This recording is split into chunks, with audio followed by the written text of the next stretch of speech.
As you can see, tonight's program is something I feel very strongly about, that books about Greenwich Village make great holiday gifts. So whether you have a big, long shopping list of people you need to buy gifts for, or whether you want to spoil yourself if you've been good and buy yourself some books, we're here tonight. You can see our lineup, and we're going to go through this in alphabetical order by author's last name.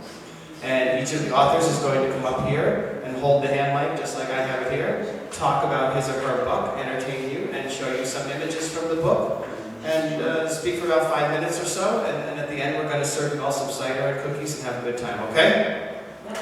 So, let's bring up my old pal Robert Herman. Where's he hiding? There you go, Robert. Hi, everybody. Robert, you're one of my first programs with GVSHP ever, way back when, and it's good to see you again. And then I came to see you again when you were at School of Visual Arts. Yeah. With a new book.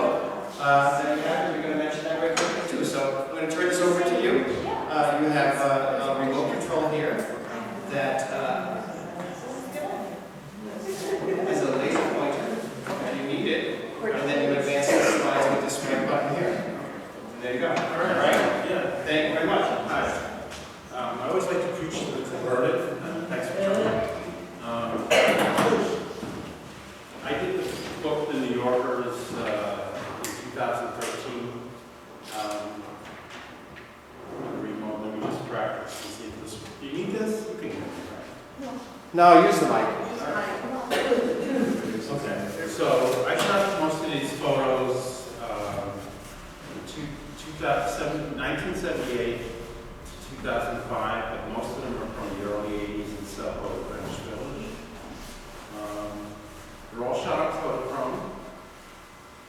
And in 2013, after 30 years, I finally self-published the book after getting a lot of offers from regular publishers and deciding that giving them $30,000 wasn't really such a good deal. So I self-published it. I figured out how to market it.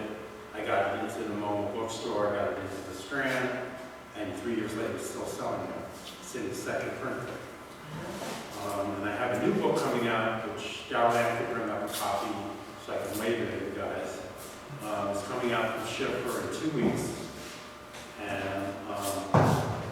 it'll be available in all the same stores. And this time I don't have to run around and ask them to stop. So let me show you some photos.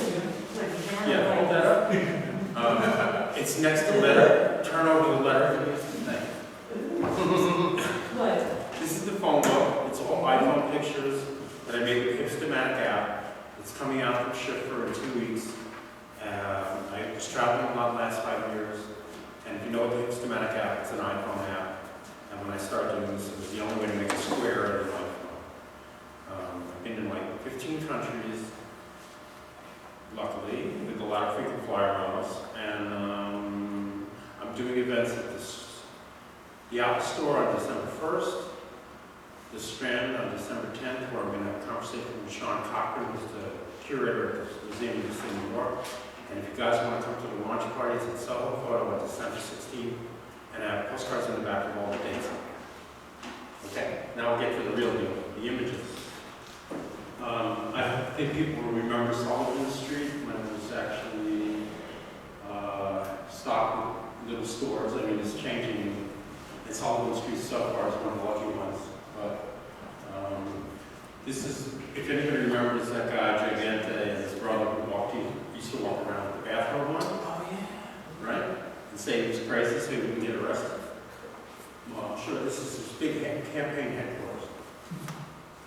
That's one of the first self-portraits I ever made next to that orange wall at NYU on LaGuardia Place. And this is right near Washington Square Park on Fifth Avenue. I'm really interested in getting good light and good color and, of course, good subject matter. This was a no-brainer. And, you know, every time you get a great photo, it's a gift from the universe, I guess. This is 8th Street, you know, between 6th and University, or 5th, 6th and 5th. This is Sheridan Square, right at the subway station. was already in the late, I guess, 81. And this is Minetta Lane. Wow. And of course, we all know graffiti's all on now, most of it. And this is right in Washington Square Village. That's the truck from the movie Smithereens that was actually in the movie. It was also the production vehicle. And when I saw the combination of the silhouette and the Smithereens truck, I made the picture. And these guys are in the East Village around 1981. And here's the phone book, just to remind you again. And I have 8 by 11 limited edition prints in the back if anybody's really in the mood to have something on the wall. And that's Robert, what I got. I have a question, and you only have 1 minute. One of the things about your photographs that I really like is when you do an image like this one that's on your book cover, and like the first one of the Sullivan Street shot, where you have glass with reflection. Yeah. How do you find? Did you just find that? Like, I think you showed me a photo recently that won an award in Paris of a white dress on a mannequin in a window. Exactly. And when I first looked at it, I said, a white dress on a mannequin window. But then I realized it's the reflection in the window of the buildings across the street that was so amazing. Well, You have 2 photos in one. You know, street photography is all about taking the mundane and turning it into something transcendent. And the way you begin to do that is just pay attention and look at all the details and have a good knowledge of what a good photo is. So when you're taking the shot, you realize the reflection is there, the car, and the buildings across the street, or is it something you see after the look, photo? every photo, there's always stuff in it that you don't realize. Yeah. Because you're shooting with your heart, you're not trying to think too much. It's only afterwards when you're doing the editing that you really kind of separate from the image and really be detached and see what's really going on. It's like being 2 different people. The one who shoots the pictures and the one who edits them. And that's what makes it so hard. Because some people are really good at one, some people are really good at the other. But to be good at both is a lifetime of learning. So, yeah. Very good, thank you. Okay. Let's bring Good. Robin and Lynn up next.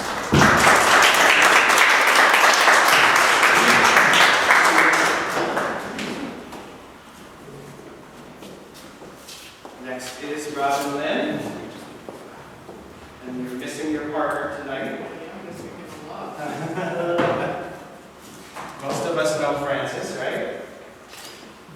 So yes, I'm Robin. I'm half of Robin and Francis. Francis teaches at NYU tonight, right now. So I miss him because together we came up with a concept that is new when it was written, which is we wrote a guidebook, and the guidebook is a sampler, and it's a sampler of 38 sites that are open spaces and parks obviously in New York City, that, as Pete Hamill said in the introduction, that cheer the visionaries and the designers and the architects and the urban landscapers. In other words, we all know the word star architects, and know who was looking at the landscape, and the landscape was becoming dominant in shaping in the city. I think,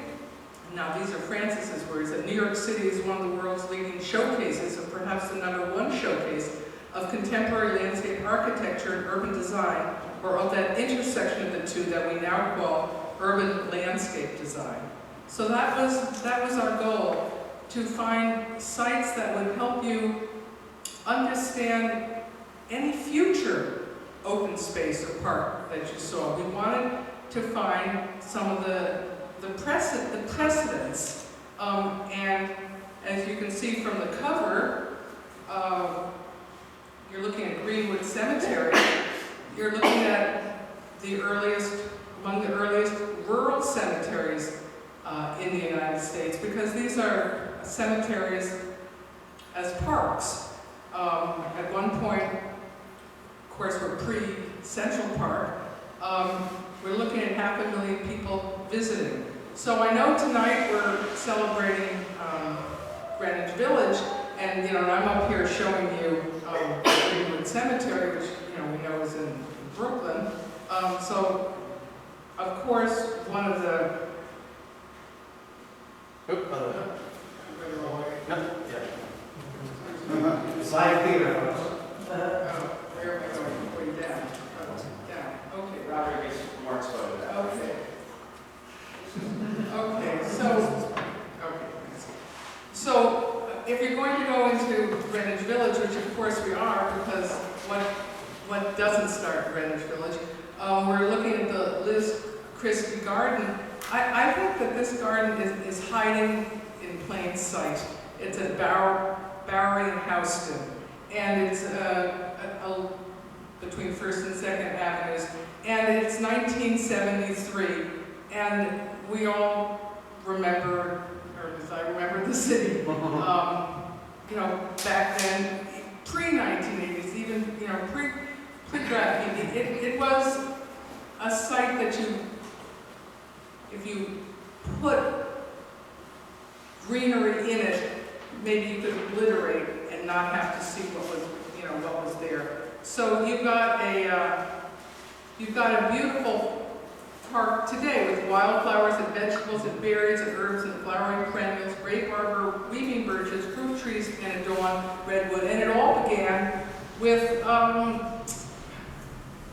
people who were going to bring the city back.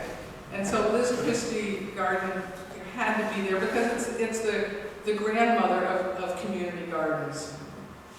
And obviously Washington Square Park is in the news then, in the news today. I mean, just in the last week, as you know, we've gone from vaults to vigils. The vaults that were discovered, all of 3.5 feet underneath the sidewalk, which were the early burial grounds for Presbyterian churches. It was the Presbyterian church that was on Cedar Street, and then it worked its way up to the 5th Avenue Presbyterian Church on 55th Street. So the point is, you know, you get to Washington Square Park, and you can follow from a cemetery to a parade ground to a park. It's been managed by the New York City Department of Parks since the Parks Department began in 1870. So that was the idea in the book. There's a lot of words. It's not a photography book. It's photography. It's documentation of what has happened out there.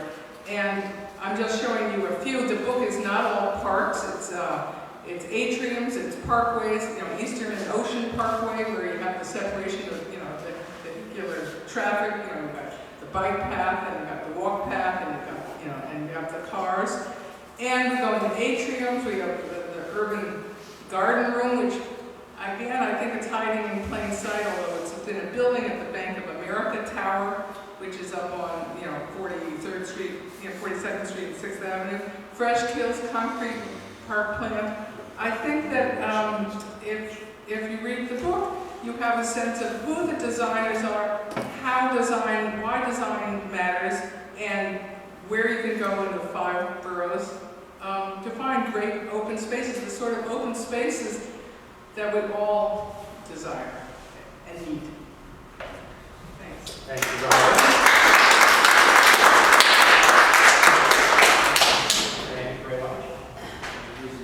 We have a few more images because there's a lot Going on in Washington Square Park, and that's the cover of the book again.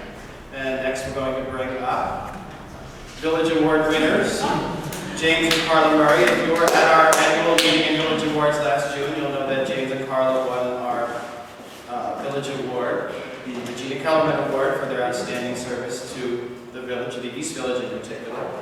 And everybody loves your dog Hudson too. All right, take it away. Have fun. Well, thank you so much, Ted.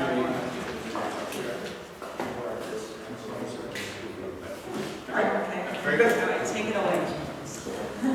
So, first we'll just talk about how our journey began documenting this London storefronts. This is a photo of our storefront book, which was published in late 2008. And it documents all in the 5 boroughs, you know, Bronx, Brooklyn, Queens, and of course Manhattan and Staten Island. but in particular it has a large section on the Lower East Side in East Village and Greenwich Village, because basically that's where Manhattan, I mean, as far as the population began in Lower Manhattan and then started spreading outwards and upwards. And since we published the book in late 2008, when we wrote the introduction, like 1/3 of the stores that we had photographed in the book had already disappeared. And now, in 2015, it's over 2/3. So we lost a tremendous amount of these mom and pop stores. And to us, we felt like when we first started noticing that they were disappearing, we started photographing them. And not only photographing them, by the way, we also interviewed the store owners, and we kind of like found out, you know, what makes their store so special, like what kept it in business since 1895, you know, what was so wonderful about it. And finding those fascinating stories and the details from the store owners is what really kept us going on with the project. And basically the reason that we found from talking to the owners was that if they didn't own the building that they were located in, unfortunately, that was already like the death knell of their business, especially when the price of real estate got really, really inflated and high. They would be essentially priced out of their own neighborhood. And to us, they're really an important part of they're a really important part of the community, and a lot of them became like sort of ad hoc community centers. It's like where the neighborhood would go, you know, different people to find out, oh, what was going on, you know, get gossip, just talk to the store owner and converse. Now, the first image that we're going to talk about, that which appears in our first storefront book, is Matt Newman's Guitars, and it's on Bleecker Street, and it sells only guitars and new, used, and vintage. And Matt Newman, when we interviewed him, he told us that Bob Dylan was a customer there, and that in fact in 2006 he sold a vintage Stratocaster that once belonged to Bob Dylan for $75,000. So it's you know, it's doing well. Luckily, he does own the entire building, so he's not in danger of closing anytime soon. But unfortunately, if you guys are familiar with Bleecker Street, it's unfortunately been decimated as far as the old mom and pop businesses. There's not that many original ones left. The price of real estate has gone so high, and that's a pervading problem throughout the village. Now, Cafe Reggio, a favorite of ours on McDougal Street, interestingly enough, it has a lot of history. A lot of artists and bohemians and intellectuals have been going there throughout the years. But it's credited as the birthplace of cappuccino. The original owner, Mr. Parisi, actually spent like $1,000. Here, let me get the exact date that was. I believe I have it written down, or oh, perhaps I don't. But I guess in 1930s or something like that. I forget. I have to look it up in the book. But at any rate, he imported this beautiful, beautiful brass cappuccino machine that has like this ornate angel on the top, and it's really, really gorgeous, and it makes like espresso in like 3 seconds. So he's the one, I mean, that's what he says anyway, that he's the first person to introduce cappuccino to the United States. So it's a wonderful place. So when we first started the project, it was purely aesthetically driven, where we were attracted to the script and the writing and the letters and just the storefront. And then, like Karla said, we started gathering these stories and taping the guys and getting the oral history of the owners and how many generations back they went, that the project really latched on to us and really got us. With Feapos, which is also on Bleecker Street, and another generational owned business, it's actually established in 1900. The interesting thing that we found out from Lewis, who is co-owner now, 4th generation, along with his brother Eddie. Eddie runs the store here in Greenwich Village, and they have another location in Bensonhurst. They make, their specialty is their homemade salamis, and that's basically the origins of the store. It started out as a simple pork store, and it's funny how they got started, because I was just like, oh, well, you know, was your family in the business when they emigrated here to the United States from Italy? And he said, oh, no, you know, what happened was my great-grandfather was living on the Lower East Side, and he went to a sausage place, and he bought some sausage, and when he got home, in one of the leaves, he found a splinter, and he was so mad that he went to the store owner, you know, where he bought the sausage, and he, you know, complained to him, said, what are you doing? How are you selling sausages with a splinter in it? Don't you know how to make a sausage? You know, this is an outrage. And got such a heated argument that he told the guy, you know, I'm going to put you out of business. I'm going to make my own sausages. I'm going to open my own store, and that'll be the last of you. And that's exactly what he did. He opened his own store, and the rest is history.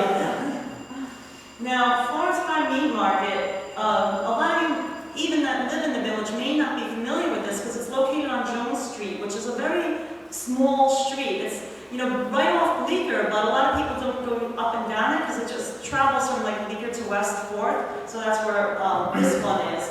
And it's a great place. It was founded in 1939 by Jack Ubaldi, and he was the inventor of the Newport steak. That's what the store is known for. It's their signature kind of thing that they sell is the Newport steak. They call it the Newport steak as if it's like a crescent moon if you take the ends and bend it around. And he named it Newport steak after the crescent moon on his Newport cigarette box. Nice. So that's clever. And Joe, yeah, and then one of their famous customers over the years was Jackie O, and her favorite thing to get there was the Newport steak. and they provide meat for the Archdiocese. Right, the Archdiocese of New York. So we like to think that when the Pope came, he ate stuff. Right, we think of Pope Francis eating Newport steak. Now, Lanza's in the East Village, and this is Fiacco's, by the way, and Lanza's is in our new book. I mean, it didn't come up with the slideshow, but we'll show you the image of a new publication that's literally just out this week. It's called Storefront 2. It's kind of the follow-up to the storefront that you see in the first slide. Lanza's is in the East Village, and it was established in 1904. And it has a really great history in that it was like kind of a favorite of lobsters that lived in the neighborhood, and like members of the Genovese and Bonanno and Gambino crime families were known to dine there. And in 1993, Woody Allen used the restaurant to film a scene in his Manhattan murder mystery. And although the characters were played like by Diane Keaton and Woody Allen, they had dinner at an Italian mafia joint, and that's what, but it really wasn't, you know, in Jersey where the movie was taking place. It was at Lanza's. Now this is the cover image of our second publication as far as documenting the stores, but it was documenting the businesses at night, so we called it New York Nights. I mean, we actually wanted to call it Storefront Nights, but it was a business decision anyway by the publisher to call it New York Nights. But it basically documents the same mom and pop kind of businesses, but a lot of theaters and bars and places that are open really more at night than during the day. So it made like kind of sense to get that intangible feel. This Ones is, that have like special neon signs and stuff. right, like La Pharmacy, which And White Horse. right, White Horse Tavern. And Diva Birdies. Diva Birdies, sadly for anyone that lives in the East Village, it sadly closed December of last year. And they were in business since 1904. Actually, the Diva Birdies and the Lanzas are related by marriage. And they're within a few, you know, they're right near one another, a couple of doors down. But sadly, it was a business decision by the family. They did own the building, but there was a decline in health, and coupled with like just not enough business, they decided to sell. They sold this whole building, but luckily, if you go there today, you can still see the neon sign that says Diva Birdies. Black Seed Bagels took over the ground floor, you know, business area of the building, and they kept the signage, and they kept the tin ceiling, and they actually kept a lot of the interior. Now this is, because I don't want to take up much more time, this is our new book that's just out called Storefront 2, and it documents the same, like, small mom and pop businesses in the 5 boroughs,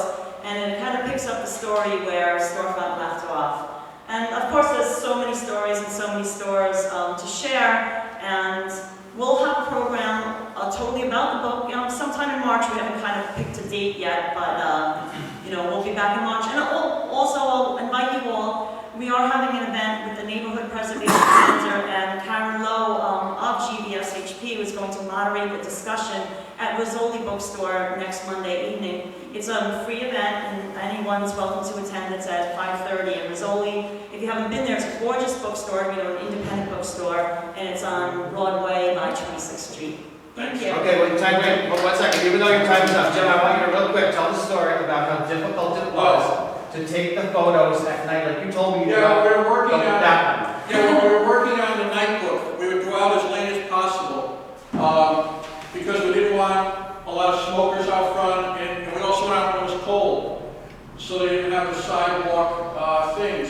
Yeah, because they have tables and chairs set The up. night we went, it was like 17 degrees, and anyone knows how windy it gets over there. And Right, on Hudson we Street. stood out in the middle of the street with our, like, 8 jackets on, and we had to wait at one time because we didn't want any traffic light. Like, we don't do a lot of Photoshop on our images, so we didn't want any of the streets or paths going by and stuff. Right, So- so the headlights would go by, cars would streak by, and then you would see the reflection in the window. We found it very distracting, so it's like, it seems like it's a very simple photo to take, but if you've been there, it's not, and like James was saying, we had to go on a really cold night where people weren't congregating. It was like that show, we like to say it was like that show Deadliest Catch, where they go out crab fishing in Alaska.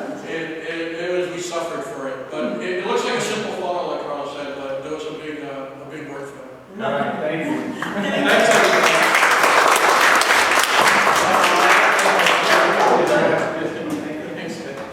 I'll just never forget that story. Like you said, like you all said to take the photo, and then someone would walk by with their dog. Yeah. 3 o'clock in the morning. So thank you both, Jim and Karla. Good luck with all 3 books. Thank you. Next up, Janko Puls, who's going to tell us about his point of view. And this is actually a little different kind of slideshow, kind of a guessing game slideshow. Let's see. Yeah, how you doing? Hello, good evening. Thanks for coming out, everybody. The thing is, I think of all the people who are here tonight, I'm a new kid on the block. I came only in 2006, so all these historic structures we see, some of it I have never seen, and some of it I saw for a very short time before it all disappeared. And this is why Murray's book is so touching for me, because it tells me a lot about the story, about the city, how it was before. And give you a quick background about this book, how it came to be. I was basically walking around, starting to hone my view of the city. When I came in 2006, I had a very good idea of the city from television and movies and everything, and we all have our idea of New York in our head, and we all know a very different city with our personal approach to it. So I was walking around with Kate, my wife, who's sitting over there, and we were talking, and she introduced me to the city, but she went all the time and said, oh, this used to be here, that used to be there, Beck Hills is one. Do you remember that we went there once? And it really went on my nerves, so I said, I'm trying to get my head around the city as it is in the moment. I'm new here, I have to see what is around and not what is gone. And it didn't take very long time until I sang along with her and said, oh, I remember there was this old pharmacy, that old cafe is gone, here was that restaurant. And I said, okay, this is something I want to work with. I'm coming relatively late here. And I have a very personal layer of the city, like every one of you too. And this is what I try to share in this book with you, to say this is my very personal approach to it. And on the other hand, we share so much common knowledge that it's really interesting to look from a slightly different angle onto something. And one evening I was sitting at home and editing my photos, and I thought, oh, here's an underlying theme. This is fun, let's play that with Kate. And then I went to my friends and said, do you recognize what this is? Did you see this detail in the city walking by? You walk there every day. Do you know what this is? And this is how it all started out. So, any idea where we are here? This is in Greenwich Village. That's the arch, exactly. So there's the solution. So I was just walking around, and one evening it was at dusk. I saw, wow, what beautiful patterns and colors and everything. So I didn't come with an approach to document necessarily what is around, but to work with a feeling of the city, to say this is something we basically share, we all see the same thing, but we might have a very different approach to this. And from that, developed the idea to put this book together to say, oh, one could do this as a game. It's not just a photography book or so, but I have this slightly playful approach to say you can play that with your friends and family and toss this book around and these photos around and see what else there is. So this is maybe not exactly the Greenwich Village, but any idea what we are looking at here? Any takers? Yes. Astor Place, right. And very good. That's the subway kiosk there. And what do we see in the mirror? Do you recognize that building too? What that is? Anybody? Cooper Union? No, it's not Cooper Union, but it's in the right vicinity. It's the Wanamaker album, very good, thank you very much. So, this was fun for me, walking around and to see, okay, sometimes you play with reflections, sometimes you play with just a detail of something, sometimes you play with, let's say, a sculpture or something. So here we have another one, which is not too far away. Does anybody know where we are here? Highway. Not Lauren. West Side Highway? West Side Highway, and what are we looking at? What do you see? The lights looking down on the road? No. No, they're not looking down the road. There's something specific going on. What do you see? Bicycles. Bicycles? That's interesting. I don't see any, but Like this stuff. yeah, there's movement. That is right. What is there on the West Side Highway? Do you remember? It's not on the street level. It's slightly elevated. That's exactly. It's That's what? the Trapeze School. The Trapeze School. That's Pier 41. It's on the rooftop of this, which is now used as a parking garage, soccer playing fields, and so on. It's right when you come out from Houston Street, you basically walk into the New York Trapeze School. What is the brown? The brown is somebody hanging on trapeze, so because it's a long time exposure, it's the movement of somebody hanging there in slings and just swinging along. And yeah, that was that. So and here I give you another one, which is more from our neighborhood in the East Village. Does anybody know what this is? We saw this. We saw this in a photo before already today. Any takers? Anybody knows it? Or should I resolve it at this point? Nobody? Okay, I give it away.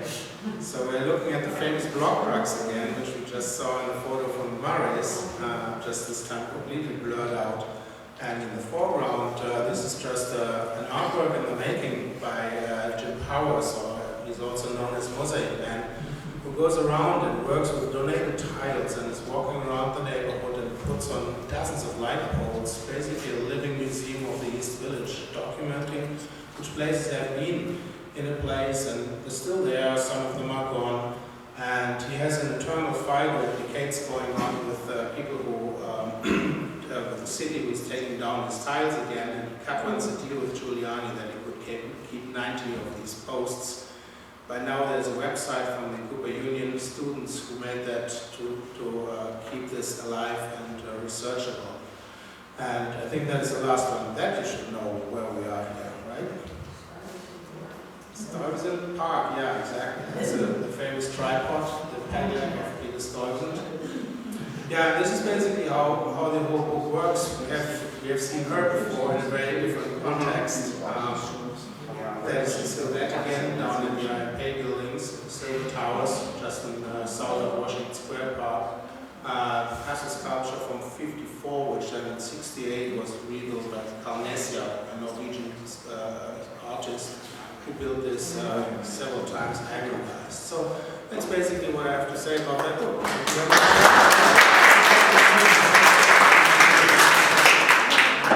Vielen Dank. Actually, for those of you back in Mosin, Matthew, August we did the tours. When we did the walking tours of the German buildings in the East Village. July. And Janko and Kate were with us that day, so I always had Janko to help me with my German pronunciation. It doesn't get more authentic than that. So thank you very much. And next up we have Brian Rose, who, can I introduce him please, Brian? Brian took these amazing photos of what those of us who have been in New York for a long time knew of as the meatpacking district. In 1985, when it was the meatpacking district with blood on the streets and everything. And then, correct me if I'm wrong, you didn't redevelop the negatives.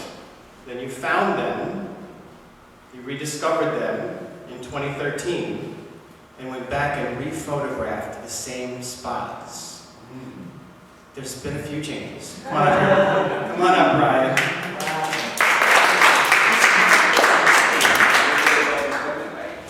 Thank you so much. Hi. It was 1985, and I was looking for a new project. I had photographed the Lower East Side in 1980, and I photographed the financial district in 1981 and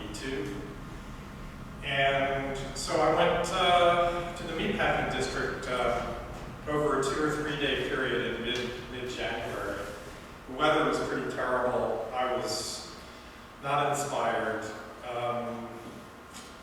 It was a tentative sort of attempt. I actually processed the negatives. I got them developed, but I didn't contact print them or anything. I just put them in a box. And a few years ago, I rediscovered that box. I knew it existed, but I just, was kind of out of sight, out of mind, and I started scanning the negatives. These are 4x5 negatives. I've worked over the years with a 4x5 view camera, so these are highly detailed images. And so I was pretty stunned by what was there. This was the cover image. This is Washington Street as it dead ends at 14th. And what was amazing was I had photographed it during the day, and after the meatpacking businesses had closed, which was early in the morning, and before the nighttime activities began, which were, of course, quite interesting. But I wasn't a photojournalist, so that wasn't really my thing.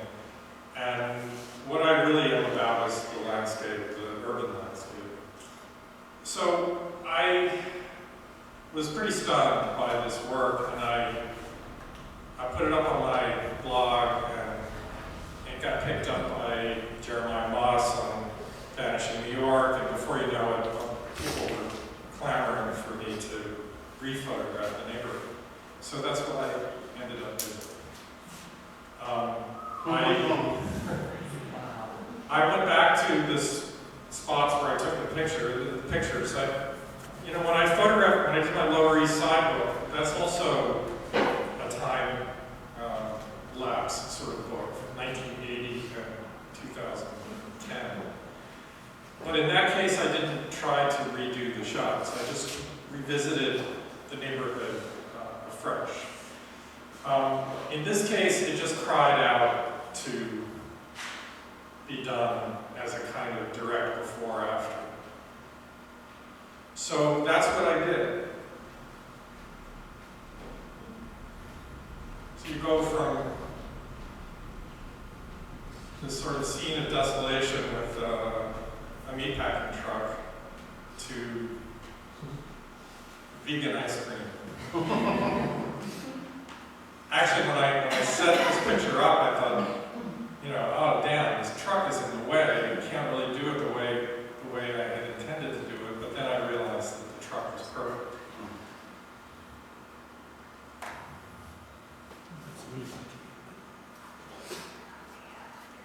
This is for Janko. This is kind of a guessing game picture. 1985. This is under the High Line, and it is now the beer garden of the Standard Oil.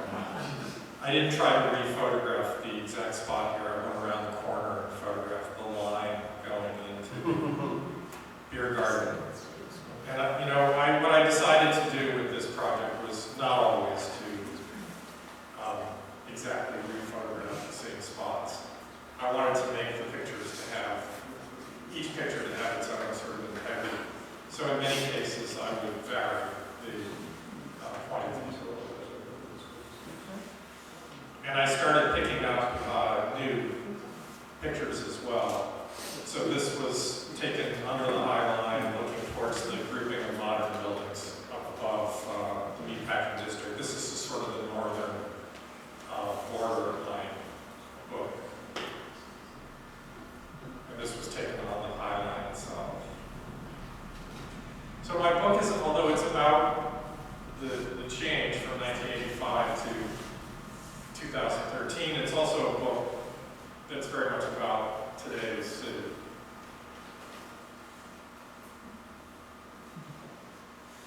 And this is 14th Street and 9th Avenue. That's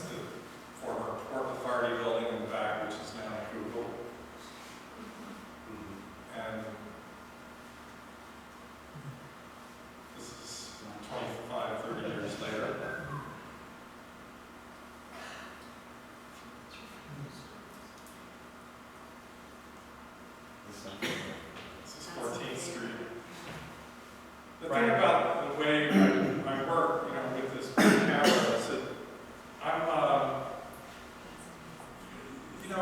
I'm photographing the city as I see it. I'm not trying to jump through hoops as a photographer. I really want the pictures to be descriptive and to have a kind of resonance that is more about a longer, slower kind of looking. I remember one of the blogs that did a piece on my book, somebody commented, these pictures are nothing. They're like just takes pictures of things like anybody, like a high school student could do. And I thought, exactly, that's what I'm trying to do. I want to be almost invisible in these pictures. The reality is it takes a great deal of effort and thinking and putting yourself out there. But I do appreciate a certain invisibility as a photographer. So this is the 14th Street, the Western Beef, which there's now a smaller version of it a block north, or 2 blocks north, whatever it is.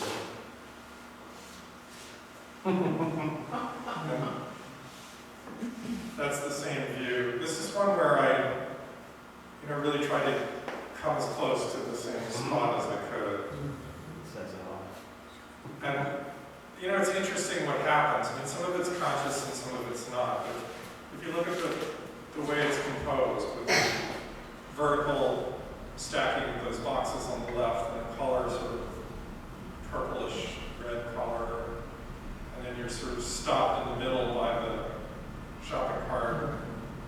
And so when I stood here for quite a while, waiting for different people, different arrangements of people, and at some point it was like, the left, the middle, side, the color, the hands coming together,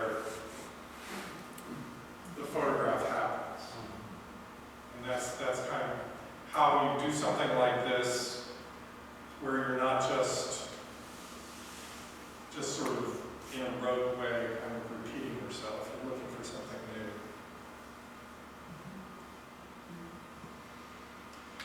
And just to say something about the book is, this is the second book that I've done in a kind of series. The first book I did was called Time and Space on the Lower East Side, and I did a presentation for TED a couple of years ago for that. And then I did this book. Both of these are self-produced books. They're Kickstarter campaign books, and very, very expensive to produce, but I've miraculously managed to actually turn a small profit on both books. I'm going on to a third book, which is going to be called WTC, and it's the history of the World Trade Center from the 1970s to the present. Look for that next week. We'll bring you back to our program for that one, Brian, too. Thank you. I especially get a kick out of this. I get a kick out of the handwritten signs. You're never going to see a handwritten sign of a mosquito, are you? So thank you very much, Brian. Next up is Robin Shulman, and her book is one of my favorite subjects, food, Eat the City. Thank you so much.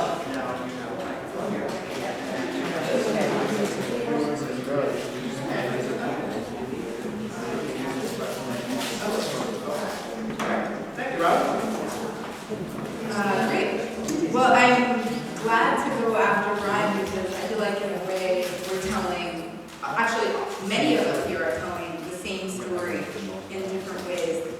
My book, Eat the City, tells the story of New York City through 7 different foods, and it looks at the history of those foods and their production in the city, and then brings it to the present and shows somebody producing that food in the city today or how that food has shaped the city today. And so I'm kind of sorry seeing Brian's pictures that I'm not telling the story of the meatpacking district, but I'm not. Although there's a little bit, because it's so famous, I thought I'd mention. New York City has always been known for meat, specifically this neighborhood, but the city more generally. One thing it was known for when the Dutch first came here was just that there was so much wild meat, and New Yorkers from the very start were meat eaters. In fact, New Yorkers kept a lot of meat in the streets, and it became an issue in the 1800s because there were so many pigs in the streets. And this is a picture from 4th Street of people trying to rein in the hogs. And of course, also cows were captured. When you're here on 16th Street, there was a massive distillery where cows were fed the slop left over from making booze. But I'm not talking about meat. I'm here to talk about something else, and that is sugar. And I wanted to tell the story of sugar because people don't realize how important it is to New York City today, and how much sugar and its industry shaped the city. And part of that story takes place in this neighborhood. So the story of sugar goes back a long time. In the 1400s, when the first Europeans came to the New World, sugar was incredibly valuable and incredibly rare. And among other things, the search for the New World was a search for a place to grow more sugar. Christopher Columbus brought sugarcane to the New World in 1493, and he actually, there he is, Columbus. And soon Europeans brought slaves to enslave people to work in the sugar fields in the Caribbean and work in the sugar mills. It was incredibly brutal work. But by the time the Dutch came to Manhattan in the 1600s, the Dutch were the premier sugar refiners in the world, and they really viewed Manhattan as part of their sugar production system. So they created a system, Peter Stuyvesant helped create a system of connecting Manhattan to the Caribbean sugar fields. And he decided to grow primarily sugar and other valuable crops in the Caribbean and use New York City to grow the food for the Caribbean. And so he would send salt fish and salt meat and all kinds of foods from Manhattan to the Caribbean, and in exchange he would take Caribbean slaves, bring them to what is now New York City, and those people built the wall that became Wall Street, and they built the road north to Harlem, so they started to shape the landmarks of the city. Sorry, that one was Stuyvesant. And by 1730, there was a public notice in the newspaper to announce a new sugar house, because there were still only a few in the city. And the announcement said that they had procured from Europe an experienced artist in that mystery, because producing sugar was seen as something very mysterious and almost magical, like alchemy. And sugar refining was, in the coming decades, to become one of the city's biggest industries. At the same time, New York was growing into a world-class city and was becoming one of the richest cities in the world. So sugar wealth was part of what fueled that growth. So the city comes closer to this neighborhood around 1800, because there were two brothers by the last name of Havemeyer who came they were originally from Germany. They came from the sugar-producing capital of the time, London, and they came as sugar boilers to work for a big company, and they started their own sugar house just south of Houston on Van Dam Street. And they would have these big boats coming from the Caribbean full of raw sugar, and they would take these big barrels of sugar and they would roll them down from the wharves to their sugar house to refine it.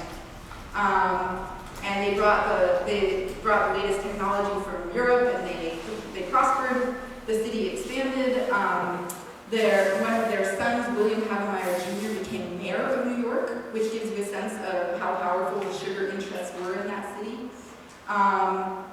And those brothers passed the business to their sons, who passed the business to their sons. And then Henry O. Havemeyer was born. He was the grandson of those immigrant brothers, and he was born on 14th Street between 8th and 9th Avenues, which was at that time the northern fringe of the city. And it was a block that was built in part by the Havemeyer family's sugar wealth. There were new luxurious homes that had Croton water, so they had indoor plumbing, and they had a furnace with coal. So there was a lot of wealth that was new. And by age 12, this man started working in his family's sugar house. And by then, they moved it to the Williamsburg waterfront, so they didn't need to roll barrels down. But they brought these enormous boats and the ships ships. The entire hold of the ship was filled with sugar.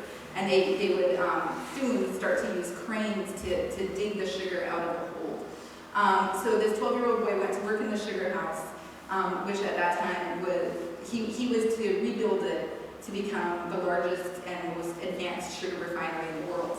And that's the refinery we see today as the Domino refinery, no longer in use. But already the fortunes from sugar in the city were being invested in railroads and gas light and cable lines and banks, including the bank now known as Citibank. He sat on the board of it. The Havemeyer family helped start it. The sugar wealth in New York actually fueled the economy of places like Puerto Rico and welded the economy to New York. The sugar producers here, the whole industry here continued to be tied to that of the Caribbean. They sent food, they sent railway ties that they produced here to go directly into the sugar fields in places like Cuba and Puerto Rico. They sent engineers, and they even sent machetes to be used to cut down the sugar cane. And the children of the sugar planters came here and they studied at Fordham University. So there was this constant connection. And this is actually an interior of the Havemeyer family home. It was the man I just showed you, his brother's home. So you can see some of that ostentatious wealth that they were developing. And here is a picture of a sugar field in Puerto Rico where they were cutting cane that was later refined at the Havemeyer plant. And so when I was doing my research for the book, I was fascinated to kind of unearth this whole story because I had no idea that sugar played such an enormous role in the development of the city. But I was so amazed because I met a man whose life told that story. And I met a man named Jorge Torres in the Bronx who was growing sugarcane in a community garden in the Bronx. And I was kind of astounded because obviously this is not a tropical continent. And he was able to mimic one because he brought these sugarcane plants into his overheated Bronx apartment and kept them on his radiator through the winter and sprayed them with warm water so that it could mimic tropical rain. And tended them and then planted them every summer in his community garden. So I also learned his personal story, and here he is with his cane plant and his machete, harvesting it, giving me a taste. He started working in the cane fields in Puerto Rico as a child, and he was working full-time and dropped out of school when he was 9 years old. And by the time he was 18, he was exhausted, and he came to New York City to search for a better life, as really a whole generation of Puerto Ricans did, as the sugar economy in Puerto Rico went bust. And so the paths of the people kind of follow the paths of the sugar executives and the sugar money going back and forth, and the industry going back and forth between Puerto Rico. And it's part of the story of immigration that we have in the city today, and why this is such a very Caribbean city, and so many people from those Caribbean countries where sugar was such a major product ended up here, and not in other parts of the country, perhaps. So to me, part of the story was part of the beauty of food production in New York, and it just kind of showed how you can take something, a history that is so complex and bitter, and for him, he was able to transform it into something sweet that he could taste and share. So, that's it. Yes, interesting.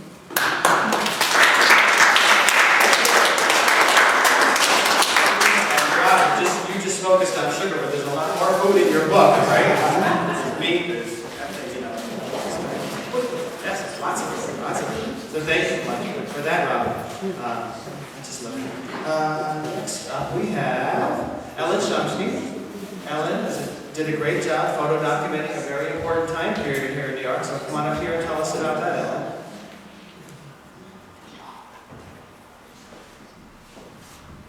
You're good with the mic.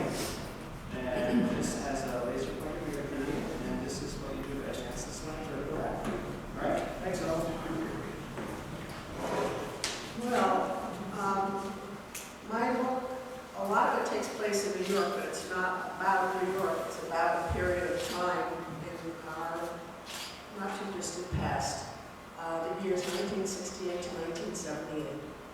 And the section of the book that I spoke about here was a section that documented the gay liberation movement that happened here in New York after the Stonewall riots in 1969, June of 1969. I was, at that time, a student of photography. I was studying in southern France, and the night before I was to leave for France, I heard about the Stonewall riots. I lived nearby. I walked over to Sheridan Square. All of the waste baskets, the wire waste baskets that you see on the street corners, and you know how many corners intersect with Sheridan Square, they were all on fire. And I thought, something huge is happening here. But I left to pursue my studies.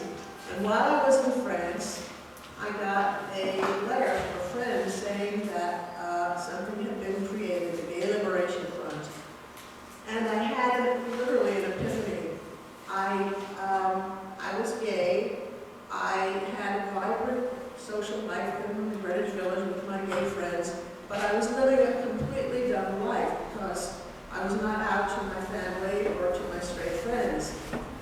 And I had been participating in all of the liberation marches that were happening in New York in the 60s. Civil rights, against the Vietnam War, women's liberation. And I suddenly realized that I had been marching for all these liberation movements in a closet. And the absurdity of it just struck me. And I thought, I can't do this anymore. And I thought, I'm going to go back to New York and document this movement. So I was sort of a photographer participant in the gay liberation movement.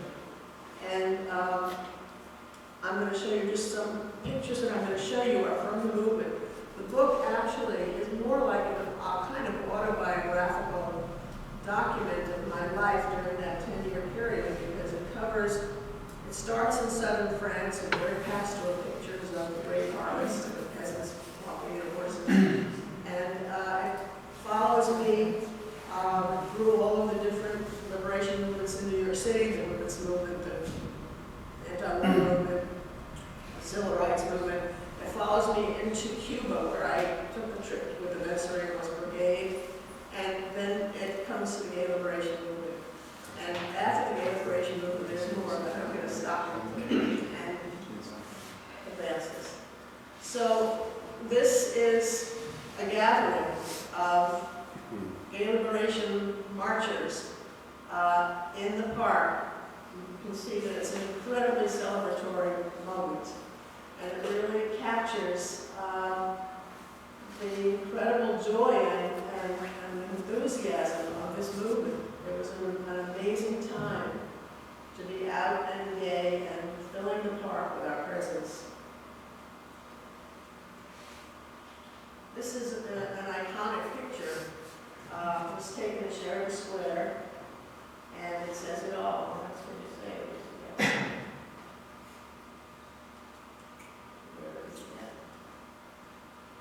This was graffiti on the arch in Washington Square during that period of time. This was 1970.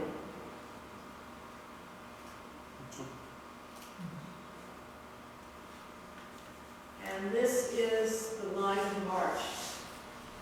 It was going up 6th Avenue. At that time, the march didn't start uptown and marched into Greenwich Village. It started in Greenwich Village and marched up to Central Park and it marched on 6th Avenue.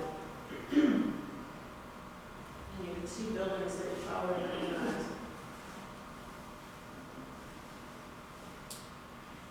And here's the Gay Liberation Front banner. Again, marching up 6th Avenue.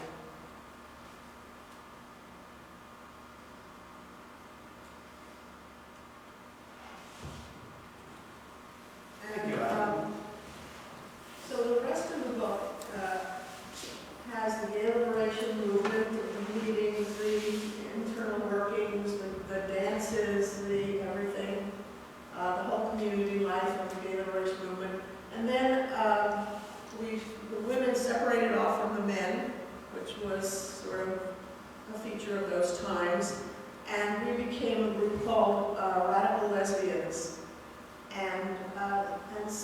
stayed in the city and were activists and tried to inform other lesbians about the existence of our group and our politics. And some of us decided that we really didn't know who we were, that we had been shaped and formed in patriarchy, that we really needed to find ourselves. There was a poster at that time that was very, very popular. It was a woman crouching and it said, "I am a woman giving birth to myself." And we felt that we needed to give birth to ourselves. So I went off with a group of women to a commune in upstate New York and spent a number of years as a member of that commune. And I feel like that commune gave me a second reborn experience because I became a competent human being. I learned all sorts of skills, life skills, and gave me a sense of myself that I had never had before. And I really cite that as the beginning of my life as an adult. And in the book, after that period of time, I go on, I sort of move out into the world, and I take trips. There's a trip I took to the former Yugoslavia with some ethnomusicologist friends. I have photos of that. I have photos of New York City. I have photos of Brighton Beach. I got very interested at some point in Brighton Beach in the mid-70s. And I did a whole document about Brighton Beach. And so that is the book, Portrait of a Decade. Thank you, Robin.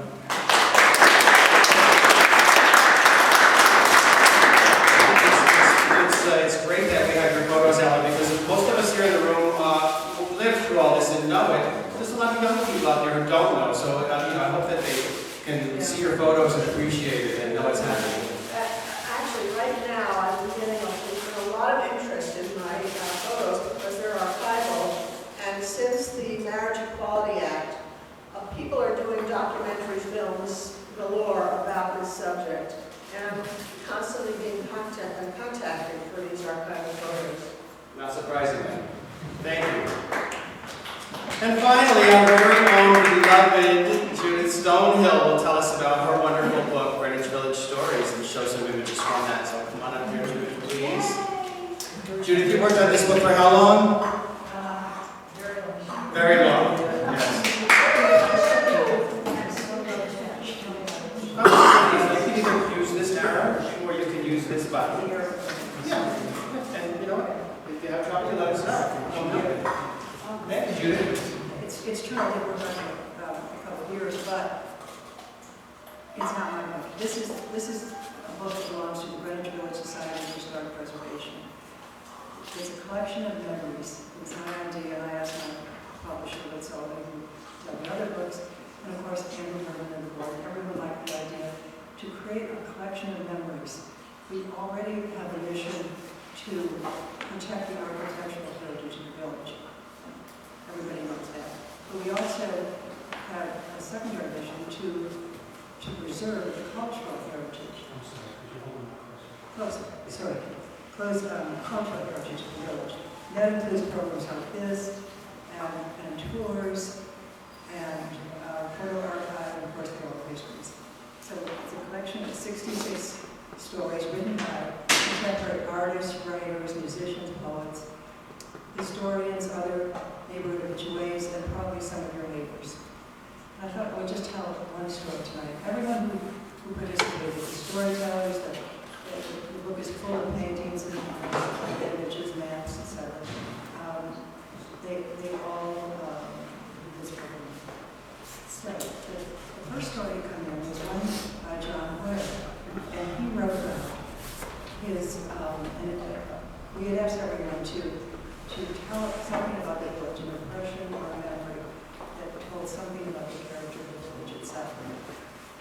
Ware had just gotten out of the Air Force. It's 1964. He was walking on 28th Street and he saw a cappuccino. There was a sign in the window that said, there was a play, I heard of the playwright, Lambert Wilson, who's going to be using that there. So we walked inside and said, I'm a playwright. And so much as finally someone said, Joe Chino is here at 6 o'clock, come back now. So we did. We brought the few plays he'd written and said again, I'm a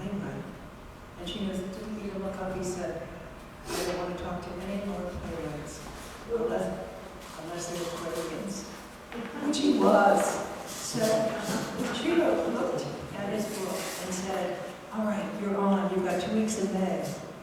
And you've just been extended for a week. And that changed his life. He was then able to move to the village. He found an apartment, a 4-story walk-up on 10th and West 4th that had 20-foot ceilings, a fireplace, and skylights for $32. So lots of stories. East Village as well as West Village. Every Sun Village, of course, in every corner. Thank you.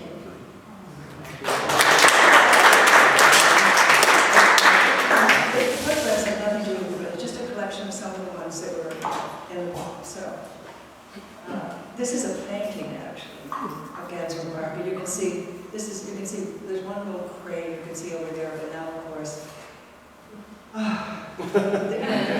Some of you probably were down at Landmarks with us last week when we were testifying against this proposal, the new proposal. Outdoor music in Washington Square Park. I think that Matt Rudolph said he knows everybody in this picture.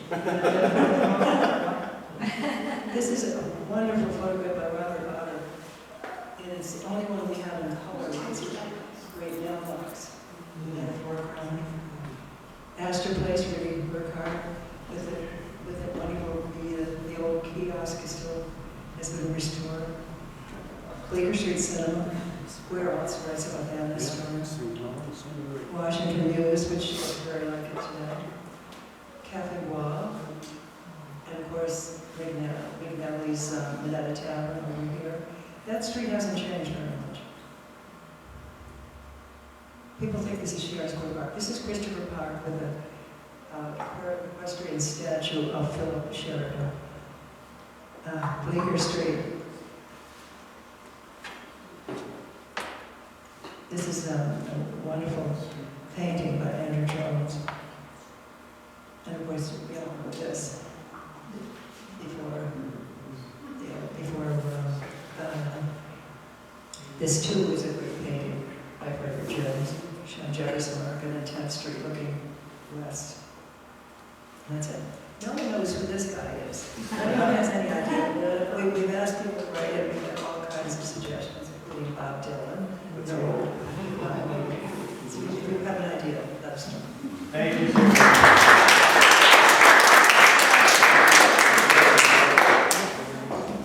Everybody enjoy some cookies and cider, and let's have some healthy book sales. Thank you all.